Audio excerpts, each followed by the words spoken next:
Let's now connect with Mr. Ajay Kaul, Chief Executive Officer of Jubilant Foodworks. Ajay, good to have you back. Ajay, I saw your numbers. I read through your conference call transcript yesterday, and my first reaction was shocking. And the reason why I'm using the word shocking is because for a company which was only growing and growing, now you've slashed your guidance. Yeah, I like your word shocking. You know, when you have quarter after quarter of what I would call good results, anything which is semi-good is kind of seen as shocking. Yes, I would put it like this. Comparison to the quarters, we have had in the past, 16.1% same-store growth probably doesn't look good. But if you were to look across the industry, anywhere in India or globally for that matter in the retail industry, any company would give their right arm and left arm for 16.1% same-store growth. If you look at the last 9 months, it is 19.1%. At a system level, we have grown by 39% in the quarter, which of course is riding on, 37 new store opening, which is the highest we have ever done in our Domino's history in India. In fact, it is the highest which any country has done, Domino's country has done anywhere in the world other than the US. So I would, from our perspective, the silver lining is that we are still growing pretty much good compared to anywhere in the world, compared to anywhere in the country. Yeah, in comparison to ourselves, it may be a bit shocking to you, but the larger piece in the whole thing is the consumer piece. We have been talking about it for the last 4 quarters now, that somewhere at the horizon we are seeing drop in customer sentiment. Ours is basically, if you look at, it's so impulse and so much discretionary in its nature that it shouldn't normally get affected earlier on, but now we are clearly, Q3 was one place where we clearly saw, the new customer acquisition, the rates at which they come in, clearly dropping. I'm not saying it went negative, but not at anywhere close to the pace at which we acquire new customers. Similarly, in terms of frequency of consumption, which we were continuously growing quarter after quarter, again, the frequency was kind of stagnating, which means people were not eating lesser, right, but they were not eating more. Right. Ajay, so let me not use the word shocking this time. Let me use the word surprising this time. Now, Q3 was the peak festival season. We had Diwali and Dussehra. Typically, you would imagine during festival, season, customers will eat out more. They would eat more pizzas and more pastries. Yeah, the comparisons are always done with previous year. So there was a Diwali and Dussehra last year also. If I were to dissect this whole quarter into 3 months, let's say October, November, December, our October, November performance internally are still very good. And I probably can't share numbers with you. I would still put them in the very good zone. I think December is an industry-wide trend, and this we have done our research, is spread across not only food retail and so on, but it is across other retail industries, other surrogate you can call, with whom we compare ourselves normally. They all went through, some sort of a, absolute, downturn.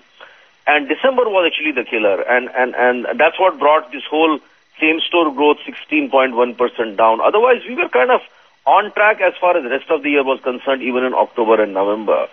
So I'm happy to hear that you're calling it surprising and not shocking, but still it doesn't please us because the consumer sentiment is something which, if it has to change, it takes time. Consumer doesn't kind of overnight change his sentiment, and something dramatic needs to happen at the whole economy level where the consumer again says that even when I have to spend 300, 400, 500 rupees on a quick service or on a food service thing, it doesn't matter. It's so impulse that he goes out and he just spends. Ajay, we can't help but get shocked as well as surprised. You just spoiled us silly with your stupendous performance quarter after quarter. But let's talk about your expansion plans because they seem to be on track. You're looking at opening 10 more stores of Dunkin' Donuts. Do you see operating performance come in under pressure due to the startup costs of these stores? And if so, what measures are you taking at a company level to maintain your margins going forward? See, I would put it like this, which we have always maintained, that Dunkin', with just about 7 stores right now, we have, of course, opened 1 store in January. It will always be so small that it will have a big impact, on the overall P&L of JFL. What is important? Yeah, it has had. I mean, I would put it like this. Compared to last year, where nearly 40 basis points was the impact on our EBITDA margin because of Dunkin', this year it is around 80 basis points. So to that extent there is, and till it starts becoming fully profitable, it will probably play a small role. The larger piece is Domino's, and we do believe still, despite what you may have seen in quarter 3, that there is operating leverage in the business. But what is happening right now is our focus is a lot on growth. We do believe, like this quarter we opened 37 stores, we entered 6 new cities. This year's guidance is that we will open at least 110 stores in the full financial year.